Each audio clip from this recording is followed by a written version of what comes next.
스승님 질문 드리겠습니다. 공감대에 대한 질문 드립니다. 상대를 이해한다는 것은 같은 주파수 진동에 공명이 일어나서 같은 사물을 같이 보게 되는 것으로 알고 있습니다. 살아오면서 비슷한 경험을 했던 사람과 공감 능력이 커지는 것도 이런 원리로 해석할 수 있겠는데요. 하지만 공감할 수 없는 상대와 피치 못해 잘 살아가기 위해서는 어떤 마음 자세를 가져야 하는지 스승님의 해안을 청합니다.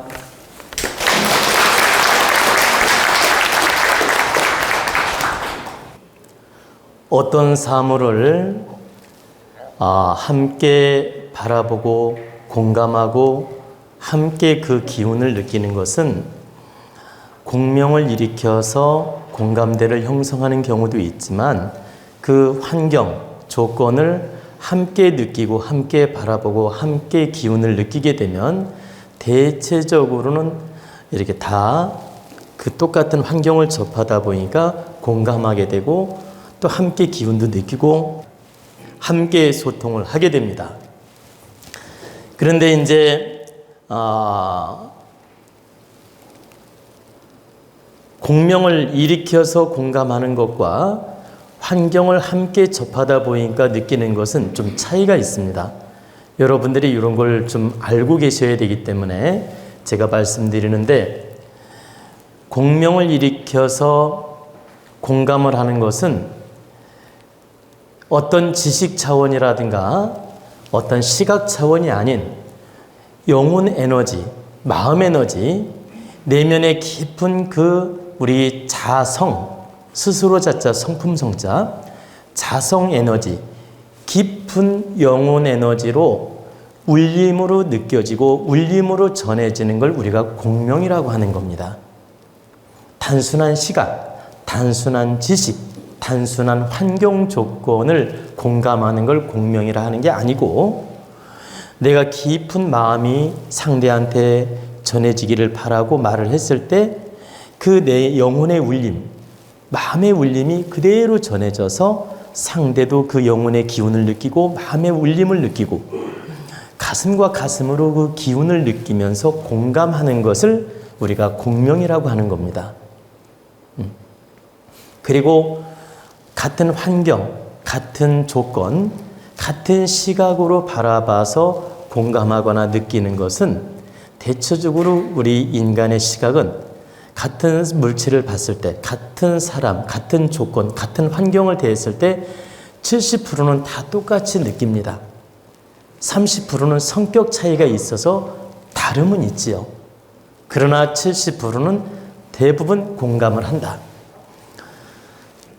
그래서 공감하고 공명하고는 좀 차이가 있음을 여러분이 알으란 뜻입니다. 근데 이제 우리는 마음 공부하고 서로를 위하는 마음으로 노력하고 서로 진심으로 상대를 대해주고 아껴주고 진심으로 상대를 위해 축원해 줄 수 있고, 저 사람이 정말 잘 돼 있으면 바라는 마음, 저 사람이 정말 운이 좋았으면, 저 사람이 정말 건강했으면, 이렇게 바라는 마음으로 진심을 전하면서 상대와 나와 교감이 되면 이건 공명이에요.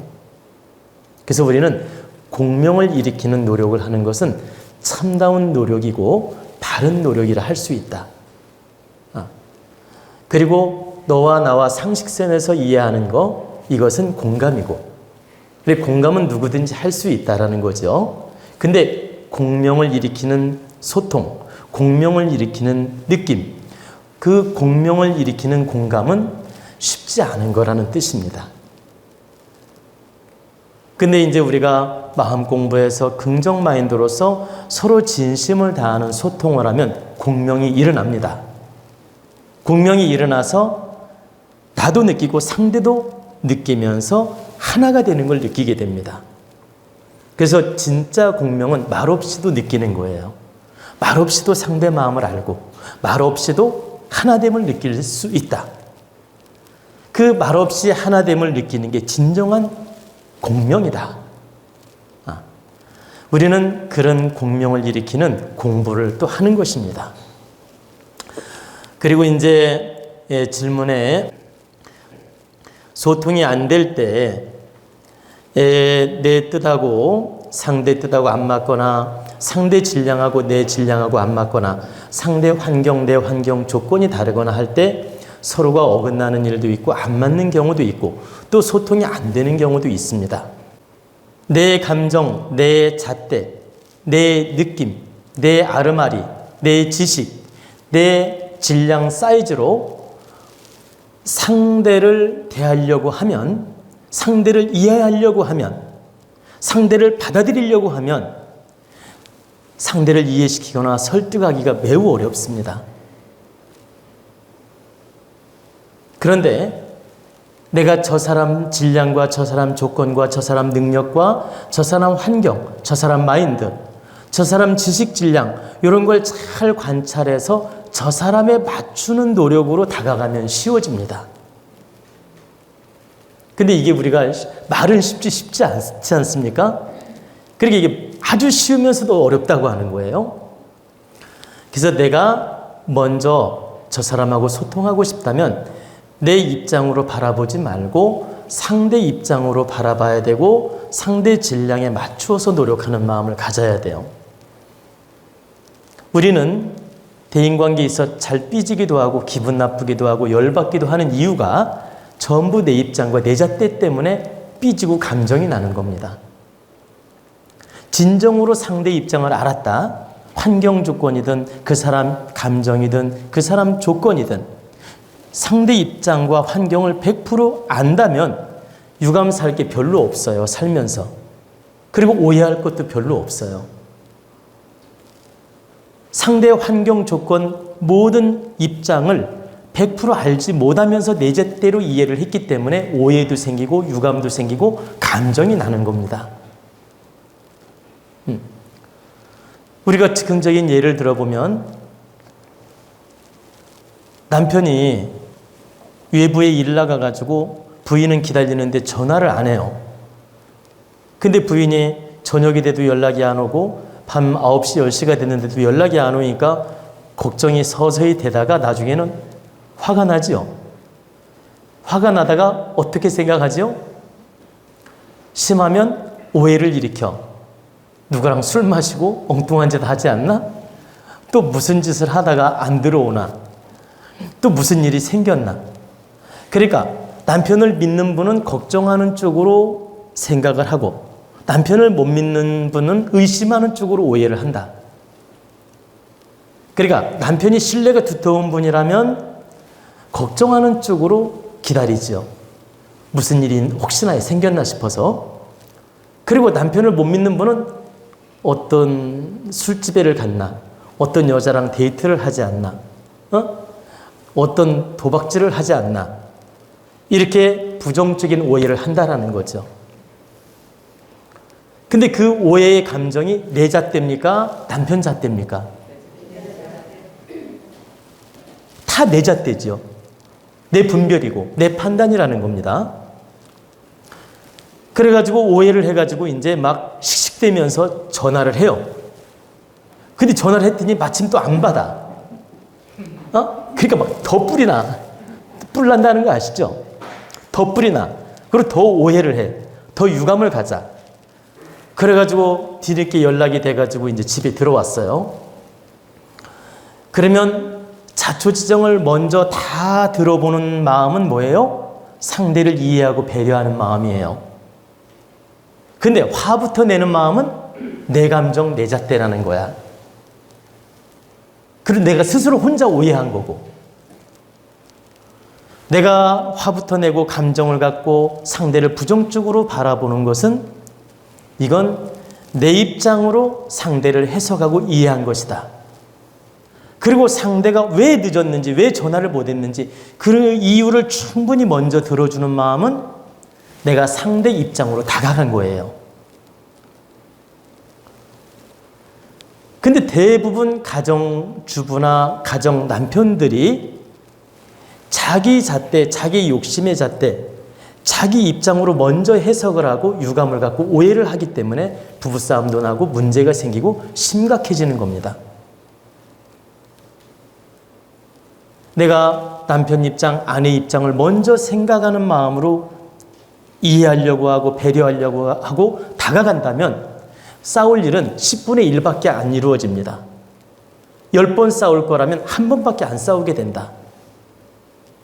근데 우리는 이런 인간관계 처리를 잘못하기 때문에 자꾸 오해를 일으키고 싸움을 일으키는 겁니다. 제가 이렇게 가까운 우리 회원님이나 또 가까운 이모님들이 이렇게 개인 소통을 위해서 그러니까 어떤 물어볼 게 있어서 문자를 주는 분들이 가끔 있어요. 그러면 제가 업무 중에 일체 전화를 받지 않습니다. 그리고 일체 문자도 보지 않아요. 그러니까 몇 시간 지나서 문자를 보게 되고 몇 시간 지나서 답변을 쓰게 되죠. 그러면 내 환경 조건을 충분히 이해하는 사람은 유감을 가질 필요가 없죠. 근데 내 환경을 이해 못하는 사람은 뭐야? 나를 무시하는 거야? 나를 뭐냐면 이렇게 한마디로 가볍게 대하는 거야? 이렇게 성의가 없어? 어떻게 스승님은 이렇게 성의가 없지? 이렇게 오해할 수 있다는 거죠. 그리고 막상 통화하거나 문자를 받아보면 그 이유를 충분히 알 수 있죠. 그럴 수밖에 없는. 근데 내 환경 조건을 이해 못하면 유감을 살 수 있지 않습니까? 근데 내 어떤 환경 조건을 충분히 아는 분들은 5시간 있다 답변을 보더라도 오해하는 일이 없다. 그처럼 여러분들이 대인관계를 잘하고 안 맞는 사람하고 소통하는 방법은 반드시 내 잣대, 내 입장, 내 환경으로 그 사람을 평가하려 하지 말고 저 사람 입장과 저 사람 환경은 나와 다름을 인정하고 다름을 하나하나 분별해서 파악하고 이해하고 받아들이고 공감해 주는 겁니다. 그러면 안 맞는 사람도 서서히 맞게 되고 공감대를 형성한다. 우리는 잘 맞는 사람이라도 이렇게 해야 되는데 안 맞는 사람이라면 더욱더 그렇게 해야 된다는 거죠. 그래서 내가 먼저 상대 입장을 배려해 주면서 이해해 주면서 다가가면 소통 안 될 일이 거의 없다고 보시면 됩니다. 근데 이렇게까지 내가 배려하고 노력하는데도 안 되는 경우가 간혹 있습니다. 어떤 경우일까요? 상대가 너무 편중된 성격을 가졌거나 무조건 자기중심적으로 몰고 가는 분, 앞뒤가 막혀가지고 남의 말을 무조건 들으려고도 안 하고 상대 말을 아예 받아들이지도 않고 자기 고집대로만 몰고 가는 분들이 있어요. 그런 분은 이분이 아무리 배려하고 노력을 해도 상대가 너무 막혀 있기 때문에 안 될 때가 있는 겁니다. 근데 그런 분은 제가 통계를 내보면 100명에 1명 정도 있습니다. 그러나 99명은 대부분 내가 지혜롭게 다가가고 지혜롭게 소통하면 다 공감을 하게 되고 하나가 될 수 있고 이루어집니다. 그렇기 때문에 우리가 대인관계를 잘한다는 것은 큰 자산이에요. 여러분들이 돈도 잘 벌고 성공도 하는 비결이 첫째가 대인관계에 있습니다. 사람 에너지를 바르게 쓰는 사람들이 성공하는 거거든. 그리고 모든 물질이나 환경이나 조건들이 사람을 통해서 형성이 되고 사람을 통해서 그 에너지가 모아지고 사람을 통해서 내 출세도 좋아지고 인기도 좋아지는 것이지 독불장군으로 내가 성공하는 법은 없습니다. 근데 사람의 에너지를 얻으려면 어떻게 해야 되겠습니까? 내가 그만큼 친화력도 좋아야 되고 상대 입장도 배려해 줄 줄 알아야 되고 상대랑 공감이 되게끔 노력하는 그런 인간관계성을 가질 때 그 에너지를 내가 쓸 수 있고 얻을 수 있는 것입니다. 그래서 여러분이 성공하고 싶고 앞으로 무엇이든 잘 되고 싶다면 반드시 대인관계를 잘하는 노력을 해야 됩니다. 그리고 또 하나 팁을 드리면 뭔가 소통이 어려울 때는 내가 먼저 겸손해지면 잘 통합니다. 내가 잘난 척하면 절대 안 됩니다. 내가 먼저 겸손해지고 내가 조금 못난 척도 하고 내가 좀 아쉬운 척도 하고 이렇게 내가 먼저 겸손해지면 대체적으로 또 소통이 잘 이루어집니다. 사람은 본능적 아집, 고집, 욕심, 자존심, 자존감이 있어요. 본능적으로. 근데 상대가 한 발 낮추고 겸손하게 나오고 겸손하게 다가오면 적대감이 없어지거든. 또 거리감도 좁혀지고 이런 마음의 장벽이 없어진다. 그래서 내가 겸손하게 다가가는 것도 대인관계를 잘하는 방법이라는 뜻입니다. 그리고 하나 더 말씀드리면 내가 먼저 똑똑한 척을 절대 하면 안 됩니다. 내가 상대를 막 가르치려 해도 안 되고 또 내가 상대한테 뭔가 막 가르쳐 주려고 잘난 척을 해도 안 됩니다. 내가 대인관계를 잘하는 방법은 먼저 상대 말을 많이 들어주고 공감해주고 끄덕끄덕 해주고 같이 긍정해주고 이렇게 먼저 상대 말을 들어주면서 공감해줄 때 상대랑 가까워집니다. 그래서 대인관계를 잘하는 사람들은 통계적으로 보면 내 주장을 먼저 하지 않고 상대 말을 많이 들어준다. 그리고 들어주기만 해도 점수를 따게 됩니다. 그래서 여러분들이 대인관계 잘해서 성공하고 싶다면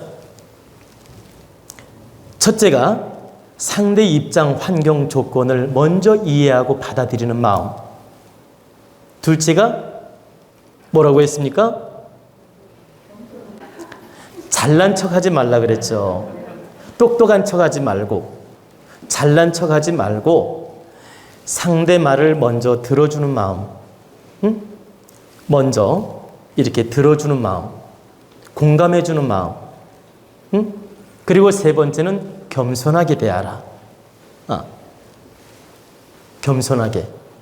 겸손하게 다가가면 상대는 마음의 문이 열리고 나와 함께 하나가 된다.